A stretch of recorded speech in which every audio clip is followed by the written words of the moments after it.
What is up, guys? The TheHillTwins are here, back at it again with another video. And this time we have Eric Hill's first place Bardock Summer deck profile. Yeah, so I'm just gonna jump into it. So I've been really loving this Bardock leader.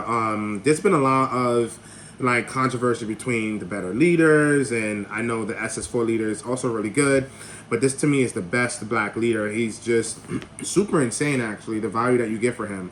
So if you guys don't know, we got Bardock, we lit. He has Awaken at 4, and then he gets busted. So while attacking, you draw one card, then this card just gets a 5k buff for the battle. Right. So every time he's swinging, 25. That's so big in this meta because Jiren's 25, Raleigh's 25, Zamasu's 25, and then all the other 20k leaders just instantly they lose so much value on every swing. The point is that he swings on par with some of the most guarded leaders in the game. So essentially, that's the first step. First step, yep. And then if you're just 20k to 25, you got to give me a 10k. Right. That's pretty big. That's pretty big. Then his second effect is... Yes, the second effect is what puts him over the top. This is the reason why I personally played him, and the reason why I love him. So he has an effect, Activate Battle, your turn. Once per turn, look at the top card of your deck and use up to one battle card with Bardock's crew and its special traits in the combo. Place the rest at the top or the bottom of the owner's deck.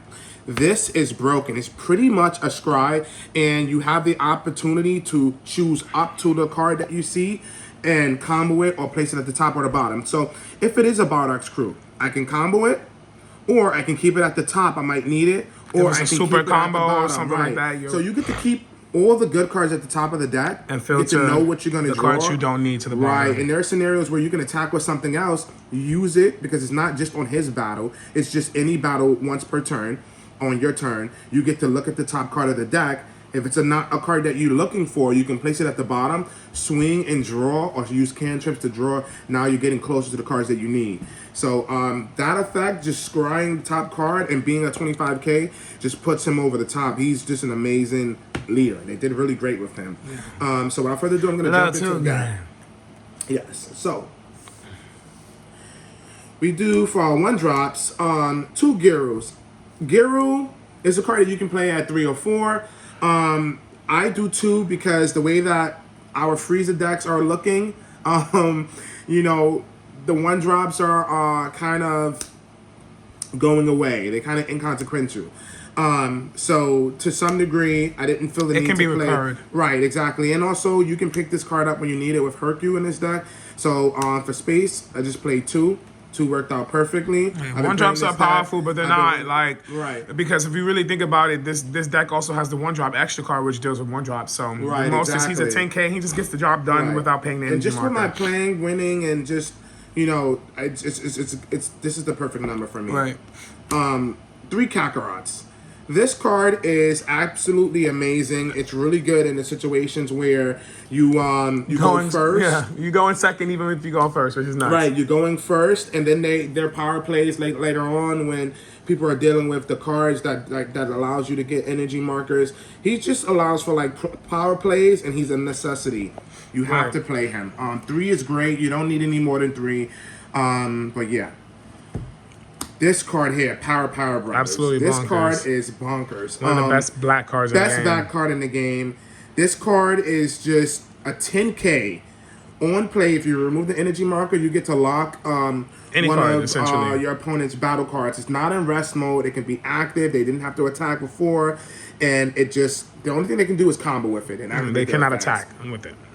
This is great, especially against yellow, because they like to lock your things down. So the 4-drop will come down, lock your 2 cards, and then on your next turn, if you can't deal with that 4-drop, now he's just going to give value. The card that he locked is going to stay locked. In stasis, Power Brothers say, well, actually, you can't attack, so now I can actually untap my card. It's also a great counter against Jiren. The Jiren 4-drop basically can't attack.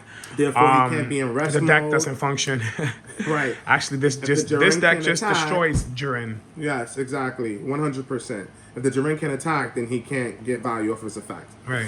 I'm very big on my 1-drops, as you guys are going to see. This deck is just straight value. One of the ways that we do that is playing out 1-drops. So we have 7 1-drop cantrips. I did have 8, but I took one out for one of my texts. I took one out for my text. I'm going to show you why. You can make adjustments, guys.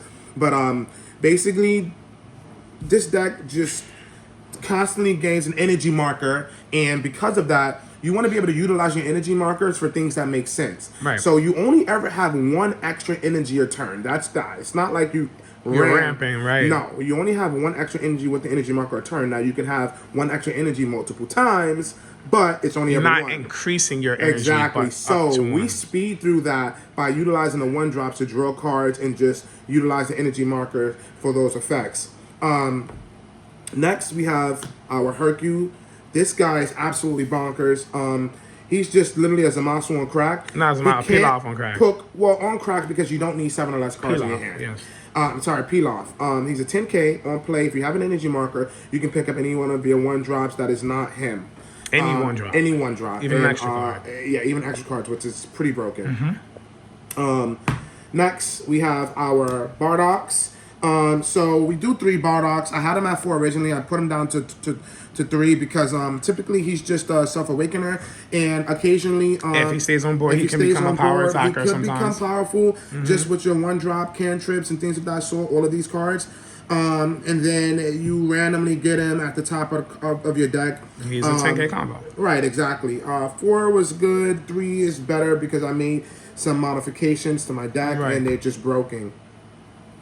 One of the better 2-drops are going to be Pan. This card is absolutely amazing. Another self-awakener. Right, exactly. She's a self-awakener, but I don't like to summon her early because she is one of the outs that you have for a lot of different decks, like Jaren, like Blue, like, you know, she's just really good in those cases. She just circumvents cards that can't be KO'd. Right, exactly. And or other, you know.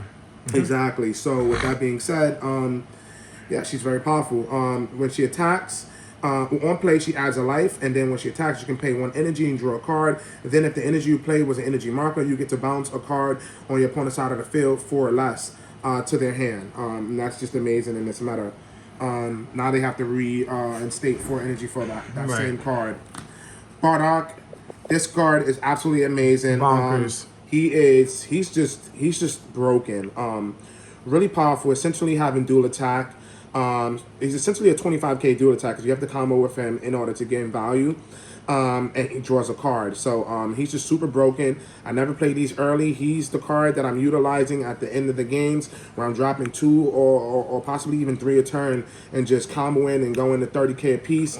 And you have to deal with this card. Or maybe 2, you know, like 2 per sequence of a turn. Right. So where now your opponent's saying, you know, first turn wave, end game stage, second turn, end game stage. These cards become thing. And so in the last 2 turns of the games.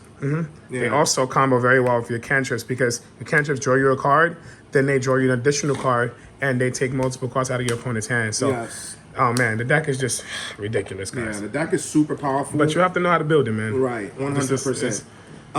This is the way to go. We have our 3-drop Gokus. Nuts. These cards. You mean 2-drop? Yes. Your 2-drop. This card is absolutely amazing. This deck, by the way, guys, going second is just not absolutely fair. Bananas. Like, it does what it's supposed to do on hyper speed mode. Going second is just not fair.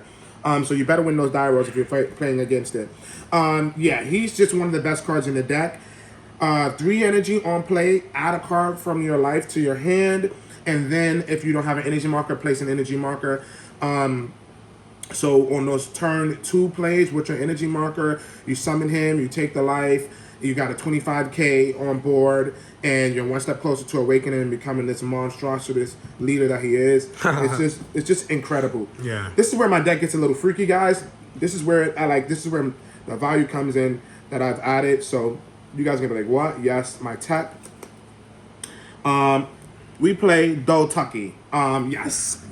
And Domofo Toki. let me put the stamp on there. The big boy Luud. So tell us about this, Eric. You guys thought that this was just a card that you play for pre-release. Right. But you get the big 4-drops. So when you were building the deck, Eric, you was like, you know, yo, I like this card. I really want to test this card. I really like this. I think this is super good in the deck. Yes. And I was like, Eric, what the hell? This is trash. Like, what are you talking about? And then I sit in front of the deck and I just get destroyed by it in this combo. So tell me about this. What is it? So first of all, let me let you know what Do Tucky does. I don't even know who he is, but on play, draw one card. Then, if you remove the energy marker to summon this card, you basically can play up to one Luud with an energy cost of 4 from your hand. You get to play this badass. Yeah, big mutant. So basically, when I saw this package, I was just like, wait. It was pre-release, and I was like, what the hell is this? I was like, this is bad in pre-release. But when you have a deck that can manipulate markers and you can get an infinite amount of markers a turn, and throughout the course of your turns, and you have a draw engine like this where you're constantly using these and these to draw and sequence and pick up cards, I decked out at one point. So it was crazy at one point. But yeah, so pretty much he's broken. I had to explain to my brother Eon. On play, you're tapping 3 energy, but essentially you're tapping only 2 energy and an energy marker that you're going to constantly get back. He's going to draw a card to replace himself in the hand. Right, so he's going to draw a card, so you don't go -1 on him because he actually cantrips, so he draws a card, and then what you would lose in your hand for playing a battle card to begin with is the same one you lose when you play him.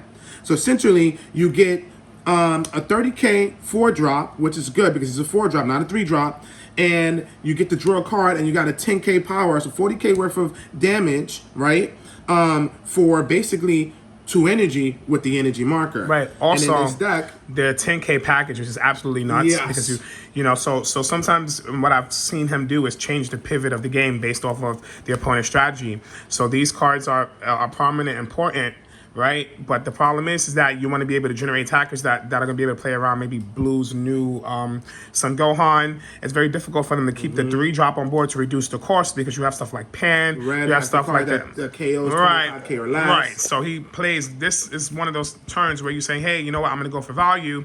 You can get this, pop this, draw the card. If you have the 4-drop SCR out, you're going to draw, like, it's just... Which is next. So, yeah. In tangent with this package is absolutely amazing. So a lot of the times we're dropping this as early as we can. That's turn 3. We don't even care about awakening right away. We're dropping this as early as we can because you got to deal with this card. A lot of decks can't deal with him the moment he comes out. They need a turn or two to try and set things up in order to deal with him, right? Unless you're Blue.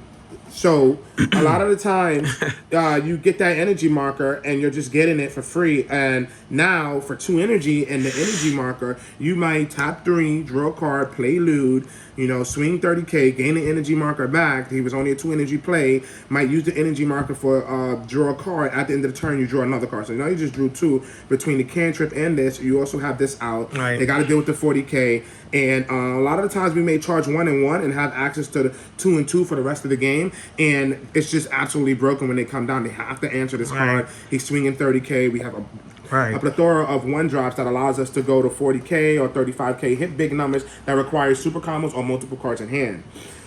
So yes, that is the concept of what we're doing here. And it's absolutely bonkers because even on turn 3, you can do this, awaken. If you don't have that, the next turn, then you go into Luud, you have some neutral game. You don't really want to use these cards right away. Just yet, yeah. These are so important. You want to have these cards turn 4, and you want to space 6. these out, because your opponent will try to clear these. Right. So you...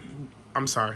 So what Eric has been doing is spacing these out, which worked very, very strategically against the matchup. One for like maybe a turn or 2, right? And then drop another one, get the extreme value. You don't want to play into a Zeno on multiple copies. You don't want to play into a Scythe under multiple copies. Right, exactly. Just yet.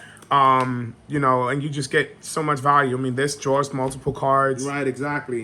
These are like your game winners. These you really need this later in the game, so you want to try to hold off from them. You can use 1 to self-awaken. I think Pan is less as efficient, less effective as him. So you'll see me charge one of these because I'm not dropping this at all until like later on, where I'm like looping energy and he becomes a 2-drop and he's broken. Maybe. Next is our super combos. We play the grandpas. He's a super combo. It doesn't talk about it, but just in this deck, it's just really amazing because the leader can draw 1 card, be a 25k, deal with that. Look at the top card of the deck. Oh shit, it's a super combo. I'm gonna leave it there. Yep. At the end of the turn, draw 1, or maybe tap 1, draw. Tap 1, draw 1. You know what I mean? So it's just value. It's just so much value in this deck. It's just super good. I always asked, I said, why does he have everything he needs majority of the time? Yes. Yeah, It takes a few awaken turns for you to get there. Yeah. Bardocks, we do 2. You just hold them. Two has been good. A lot of the times you see this card with the instant drawing of this deck. You hold it. And also you scry, you see him there, you leave him there, you keep the one in hand, you just hold him. He's not necessary all the time. Yeah, he's not, because he's not important to your game plan. Yeah. But there are times where it's like, yo, fuck it, I'm just gonna double strike you, and I'm gonna combo out to 100. There are times where I get to 150k combo with this deck. It's crazy. But yeah, he is good. I just didn't feel like I needed him all the time, so I had put him down to 2, and I just wanted to maximize the value of the deck. And last but not least, the only extra cards we play are the best ones, which are the big bangs. You don't need fill cards. You don't need cards that pump you during the battle. You don't care about that. This card is just going to be able to kill blues 1-drops and 3-drops, which is amazing.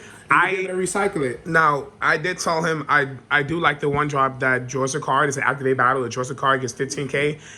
If there's a card in your combo area, you draw a card. I like that just as a 1-off, just because you play Hercule, and Hercule can bounce that back to your hand. So it just becomes kind of like a situation where you have a little bit extra layer of defense or offense given the need. Right. I would have liked it if it said if you used an energy marker, draw a card, because then I can like leave my energy marker up at the end of the turn.